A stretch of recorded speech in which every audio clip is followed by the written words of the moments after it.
آئیں بائیں شائیں, you are a wanted man, you are here to escape the judicial process. عدالتوں سے بھاگ کے آئے ہوئے ہیں مفرور, بھاگے ہوئے ہیں عدالتوں سے. آپ نے ایک دعویٰ کیا تھا بیرسٹر صاحب کہ اسحاق ڈار صاحب کو واپس لے آئیں گے. ہمیں آج پتہ لگا کہ 3 سال سے ان کی کمر کا درد نہیں سی ہو رہا اور بیٹھے ہیں وہاں پہ. کیا معاملہ تھا؟ کہیں ازائلم لے لیا انہوں نے, کیوں نہیں لا سک رہے؟ دیکھیں 2 چیزیں. ایک تو یہ ہے کہ اسحاق ڈار صاحب کے مطابق برطانیہ میں بھی نواز شریف کی حکومت تھی کہ کوئی اس قابل اسپتال نہیں بن سکا جو ان کی کمر کی درد کا علاج کر سکے.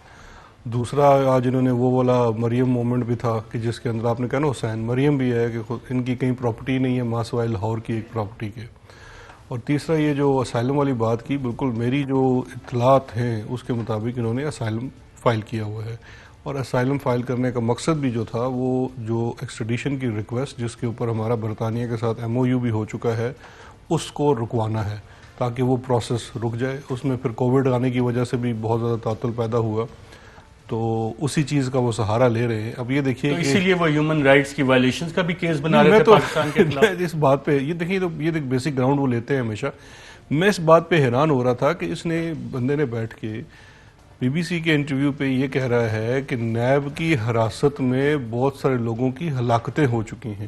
وہ میرے لیے ایک بڑا عجیب و غریب مومنٹ تھا کہ یہ کس ہلاکتوں کی بات کر رہے ہیں. آج کل تو پولیس کی کسٹڈی میں نہیں ہو رہی, یہ نیب کے اوپر کہہ رہے ہیں. اینڈ ہی تھنکس کہ وہ جو وہاں بیٹھے ہوئے ہیں BBC والے ان کو کچھ پتہ نہیں ہے پاکستان کیا. انہوں نے خود ان کو الیکشن کا بھی دکھا دیا کہ جو الیکشن ہوئے اس پہ انڈیپینڈنٹ جو مبصرین ہیں. اچھا, آپ کو بھی لگا کہ ایئر وائی کے اینکر بیٹھے ہیں یا اس سے بھی کچھ زیادہ؟ کلر سکیم سے تو مجھے لگا تھا کیونکہ ARY colour scheme BBC جیسا ہے تو, لیکن وہ جب ان کے سوال جواب دیکھ کے مجھے لگا کہ اس میں کہ ارشد شریف کی روح تو نہیں چلی گئی. اچھا, بیرسٹر صاحب ایک اور کام بھی کیا اسحاق ڈار صاحب نے نواز شریف صاحب اور ان کے خاندان کے ساتھ, وہ بھی بڑا کلاسک کام ہے ناظرین. اور جو حال ہوا کہ پاناما پیپرز میں شریف خاندان کا نام ہے اور پاناما پیپر سے بہت ساری چیزیں پتہ لگی تو اسحاق ڈار صاحب نے فوراً اپنے آپ کو پیچھے کھینچا کہ نہیں یہ تو بہت بری چیز ہے اور میں اس میں نہیں ہوں. آج شریف خاندان کا نام بالکل اس میں. سوال سنیے گا. اور پھر اسحاق ڈار صاحب نے شریف خاندان کو انٹرنیشنلی جس طرح سے, جیسے کاشف نے کہا تھا, throwing them under the bus کیسے کیا, آئیے دیکھتے ہیں.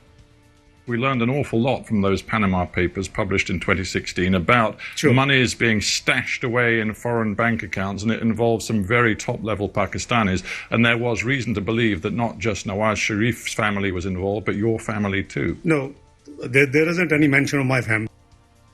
No, there isn't any mention of my family. نہیں, میرے خاندان کا ذکر نہیں ہے, شریف خاندان کا ذکر ہے. اس کا کیا کہنا کیا چاہ رہے ہیں کہ شریف خاندان نے کرپشن کی ہے, میں نے نہیں کی ہے؟ یہ حدیبیہ میں جو انہوں نے اپنا ایک اقبالی بیان دیا تھا جو 164 کا اسٹیٹمنٹ, یہ اس کا ریپیٹ کر دیا. اس وقت بھی انہوں نے یہی کہا تھا نا, جو حدیبیہ پیپر ملز کے کیس کے اندر 164 کا بیان ایک جج کے سامنے انہوں نے ریکارڈ کروایا تھا کہ جناب یہ جتنے اس کے اندر پیسے ہیں ان کا میرا ان سے کوئی تعلق نہیں ہے قاضی فیملی سے. یہ اصل میں شریف فیملی کے لیے منی لانڈرنگ ہو رہی تھی. آج وہ BBC کے پروگرام پہ بیٹھ کے کہہ دیا کہ نو ناٹ مائی فیملی, وہ والی فیملی. تو یہ تو ان کے اکاؤنٹنٹ بھی ہیں تو ان سے اچھا کون جان سکتا ہے کہ وہ فیملی تھی. لیکن انہوں نے, میں آپ کو بتاؤں ارشد, کہ ان کے جو دبئی کے ایسٹس ہیں اس میں تو وہی ہے کہ اس فیملی کے ساتھ ساتھ انہوں نے اپنے بھی بہت زیادہ ہاتھ رنگے ہوئے ہیں. تو دبئی کے ایسٹس کی ڈیٹیلز آئی ہیں کچھ؟ دیکھیے دبئی کے ایسٹس کی تو جو پورے نیب کا ان کے اوپر ایسٹس کا ریفرنس ہے جو JIT کی رپورٹ کے بعد بنا, اس کے اندر اس کی تفصیلات تو موجود ہیں. اب اس میں کچھ IMLAs ہیں جو اویٹڈ ہیں, وہ دبئی سے ابھی تک نہیں آ رہی ہی. اس کی وہ نیب اس پہ بہتر بتا سکتا ہے کہ کافی وہ پرسو بھی کر رہے ہیں لیکن کچھ ڈیٹیلز نہیں آ رہی. لیکن جو ایسٹس کی ڈیٹیل ہیں as far as the properties are concerned, وہ تو نیب کے ریفرنس کا حصہ ہے, وہ تو اوپن کورٹ ڈاکومنٹ ہے. لیکن وہ تو کہتے ہیں میرا صرف ایک ہی گھر ہے اور وہ بھی حکومت نے قبضے میں لیا ہوا ہے.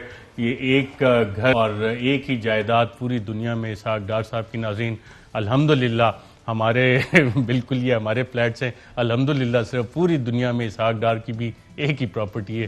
خود ہی سنیے ناظرین. How many properties do you and your family own? It's all declared in my tax return. How many properties do you and your family own? One. One sole property. You and residence. your family own Yes, one property. my sole residence. So all of these stories in the Pakistani press about multiple properties owned by your family inside Pakistan, property interests overseas, including in Dubai, wherever, and we're sitting in London. We're sitting in London. You own nothing in London? No. Your family, not just you, your family. No, not at all. Own nothing? No, because And you Dubai? see, the government. Dubai? My sons have just one villa, which is owned by them. They're in business for the last 17 years. So when I asked you how many properties you and your your family own and you said one. That wasn't That is- strictly true. No, it is strictly true because they're adult, they're married, they're 17 years, they're in business. جی ناظرین، اس میں آپ نے دیکھا کہ ہوا کیا اسحاق ڈار صاحب کے ساتھ. انہوں سے سوال ہوا کہ کتنی پراپرٹیز ہیں، انہوں نے کہا صرف ایک. اور پھر جب اینکر نے پوچھا کہ لندن اور دبئی، انہوں نے کہا لندن نہیں، دبئی میں. انہوں نے کہا بچے ہیں میرے، ایڈلٹس ہیں اور ان کی دبئی میں پراپرٹی ہے. تو اینکر نے منہ پہ ان کے کہا، اور یہ اسحاق ڈار صاحب کے صاحبزادے بھی ٹویٹ کر رہے تھے کہ پوری دنیا میں یہ دیکھا جائے گا، پوری دنیا میں یہ دیکھا جائے گا کہ اینکر نے اسحاق ڈار کے منہ پہ بیٹھ کے کہا کہ آپ نے سچ نہیں بولا اس حوالے سے جب میں نے پہلی دفعہ سوال کیا تھا. کیا کیا کارنامے کرتے ہیں. کتنی پراپرٹیز ہیں آپ کے خیال میں اسحاق ڈار صاحب کے صاحبزادوں کی دبئی میں؟ کوئی لسٹ ہے یا انفارمیشن ہے آپ کے پاس؟ بالکل، وہ جیسا میں نے کہا ہے کہ وہ پوری لسٹ نیب کے ریفرنس کا حصہ ہے، اور وہ ایک پراپرٹیز نہیں ہے، باقاعدہ وہ ولا کی بات کر رہے ہیں. وہاں تو بلڈنگز ہیں، اور آپ کبھی دبئی میں جائیں تو آپ کو ٹیکسی ڈرائیور خود بتاتے ہیں کہ یہ ڈار صاحب کی ہے، یہ ڈار صاحب کی ہے. وہ ساری پراپرٹیز ہے. جو یہ لاہور والی پراپرٹی کا کہہ رہے ہیں نا، ایک پراپرٹی ہے، اس کا بھی بڑا انٹرسٹنگ قصہ ہے. ان کی جو پراپرٹی لاہور والا گھر ہے وہ بھاگ کے سرکار ضبط ہو گیا کیونکہ یہ پروکلیم افینڈر ہیں. جب 3 سال سے آئے نہیں تو وہ پنجاب گورنمنٹ کو دے دیا گیا. پنجاب گورنمنٹ میں اس گھر کے اندر بڑا والی شان گھر ہے تو ایک پناہ گاہ بنا دی. جب پناہ گاہ اس کے اندر بنا دی تو اسحاق ڈار صاحب خود تو پروکلیم ڈیفینڈر ہیں، لیکن ان کی زوجہ جو ہیں، ان کی اہلیہ ہے، وہ عدالت میں گئی اور انہوں نے کہا کہ جی یہ مجھے انہوں نے زبانی تحفہ دے دیا تھا. تو وہ اکاؤنٹیبلٹی کورٹ وغیرہ نے سب اس کو انہوں نے انکار کر دیا. تو اس کے بعد پنجاب گورنمنٹ نے اس کو پناہ گاہ بنا دیا. پھر وہ جا کے ایک اسٹے آرڈر لے کے آ گئے کہ نہیں جی وہ جو زبانی تحفہ ہے وہ قبول کیا جاتا ہے. تو ایک لٹیگیشن پیدا کرنے کی کوشش کی جو گفٹ ہے وہ تو رجسٹر نہیں کرنا پڑتا گفٹ یا رجسٹرڈ ہوتا ہے، ہے؟ لیگل کاروائی کرنا پڑتا ہے. انہوں نے کہا بس انہوں نے مجھے زبانی کان میں کہا ہوا تھا. تو بیسیکلی ادھر بی بی سی کے انٹرویو میں کہہ رہے ہیں میری پراپرٹی ہے، عدالت میں جو بیگم صاحبہ ہیں وہ جا کے کہتی ہیں کہ نہیں وہ میرے نام انہوں نے مجھے گفٹ کر دیا تھا، زبانی گفٹ کر دیا تھا. اب عدالت یہ طے کرنے کے لیے بیٹھی ہوئی ہے کہ وہ زبانی گفٹ جو آپ بیوی کو کرتے ہیں وہ ٹھیک ہوتا ہے کہ نہیں ہوتا ہے. Very interesting. ویسے آپ کی حکومت تو لا نہیں سکی ان کو. اور ناظرین، بی بی سی کے اینکر نے منہ پہ بیٹھ کے ان کو کہا کہ یہاں کس لیے بیٹھے ہو، لندن میں، برطانیہ میں کس لیے بیٹھے ہو، جاؤ پاکستان جاؤ، واپس جاؤ پاکستان. اب دوسرے ملک میں بیٹھ کے اس کا شہری آپ کو کہہ رہا ہے پاکستان کے آپ فرسٹ ریٹ سٹیزن، پاکستان کے شہری، اور مفرور ہو کے وہاں بیٹھیں اور وہاں پہ تھرڈ ریٹ سٹیزن بن کے آپ بیٹھیں. جہاز میں مفرور ہوئے تھے. کس پہ؟ وزیر اعظم کے جہاز پہ گئے تھے، آپ کو یاد ہوگا. شاید خاقان جی عباسی شاید صاحب. خاقان لیکن وہ تو عباسی کسی میٹنگ کے لیے دیا تھا. نہیں وہ میٹنگ یہی تھی، وہ اس کے بعد واپس ہی نہیں آئے. اس کے بعد کب واپس آئیں گے؟ سرکاری پیسے پہ سرکاری جہاز پہ مفرور ہوئے تھے. بالکل. اور یہ کارنامے ناظرین پاکستان سر انجام دیے جاتے ہیں اس طرح کے. یہ بھی ایک بڑا عالی شان قسم کا کارنامہ تھا. اور منہ پہ بیٹھ کے انہوں نے کہا ایتھے کی لین آئے ہو، کیری گاجرا خان بیٹھے ہوئے تھے، جاؤ پاکستان جاؤ، مرو جا کے پاکستان. کی کیا ہے بی بی سی دے اینکر نے کیا کہا، دیکھتے ہیں ناظرین. All of this is so clear cut. You only own one property in the entire world. Your tax records have been kept and given to the authorities over the last 20 years. If everything is so crystal clear, why do you not go to Pakistan and make this case in a court of law? Well, the court of law, my lawyers were there. I'm here for medical treatment. I have a cervical issue. You've been here for what, best part of 3 years on this medical issue? Almost, yes, I am. Are you still really suffering? Yes, I am. And you couldn't possibly get back to Pakistan? Well, let's see what's happening in Pakistan. جی ناظرین، آپ نے دیکھا کہ کتنی عزت افزائی کی ہے بی بی سی کے اینکر نے اسحاق ڈار کی کہ ادھر کیوں بیٹھے ہو، جاؤ پاکستان جاؤ. پاکستان کیوں نہیں آتے؟ ابھی تو کمر درد کا وہاں بیٹھ کے بتا رہے ہیں کیونکہ گاجریں اتنی کھائی ہیں، پاکستان آئے تو پیٹ میں بھی درد زیادہ ہو جائے گا. یہی وجہ ہے. اور یہ سروائیکل پین 3 سال سے آپ نے سنا حکومت آپ کی ان کو لا نہیں سکی. اب بی بی سی والے بھی ان کو کہہ رہے ہیں کہ جاؤ پاکستان جاؤ. کیوں نہیں آ رہے پاکستان؟ دیکھیے پاکستان نہ آنے کی وجہ تو بالکل سمپل سی ہے کہ ان کے ساتھ بھی وہی ہونا ہے جو ان کے آقاؤں کے ساتھ ہوا. ان کے کیسز چلے، اس میں ان کی کنوکشن ہوگی. ان کی بھی وہی والا معاملہ ہے. ان کا تو دوسرا ایک معاملہ یہ ہے کہ مجھے لگتا ہے کہ ان کے نہ آنے کے پیچھے بھی نواز شریف صاحب کا ہاتھ ہے. بیکاز اسحاق ڈار ریکارڈ پہ جب بھی پکڑے گئے ہیں سب سے پہلے انہوں نے وہ بادام معاف گواہ بن جاتے ہیں. تو ان کے نہ آنے مجھے لگتا ہے شاید ڈار صاحب آنا چاہتے ہوں، لیکن ان کو نہ آنے دینے کے لیے وہاں پہ جو میاں صاحب اور ان کے وہ 2 جو صاحبزادے ہیں وہ اس میں ہوں گے کہ ان کو باندھ کے رکھا ہے کہ واپس نہیں جانے دے رہے. لیکن اگر واپس آتے ہیں تو یہ تمام معاملات ان کے کھلیں گے جو ابھی تک پینڈنگ ہیں. تو اس کے اندر سے ان کا بچنا بہت مشکل ہے. رائٹ. اور ناظرین، جو عمران خان صاحب کی حکومت کے خلاف لندن میں بیٹھ کے کر رہے ہیں، جب آپ پورا انٹرویو سنیں تو وہ بھی کس طریقے سے بے نقاب وہاں پہ ہوئے ہیں اور جو مینڈیٹ کی بات کی گئی اور اس کا جواب کیا دیا اسحاق ڈار نے، آئیے دیکھتے ہیں. The truth is, Imran Khan has a democratic mandate. He's been in power for 2 years, and you are now saying to the Pakistani people he must be removed from office. Mr. Sarkar, this election has been stolen. It was a rigged election. There was a pre-poll rigging. Electables from our party were pushed to his party using the NAB. During the day, the results transmission system was choked. اور ناظرین اسی پہ پھر منافقت کا الزام بھی لگایا بی بی سی کے اینکر نے، سامنے منہ پہ بٹھا کے کہا کہ یہ آپ کی باتوں سے، آپ جو بات کہہ رہے ہیں اس سے منافقت جھلک رہی ہے، آپ منافقانہ بات کر رہے ہیں۔ خود ہی دیکھیں ناظرین کہ یہ کیسے اپنی عزت کرواتے ہیں بی بی سی کے ہاتھوں۔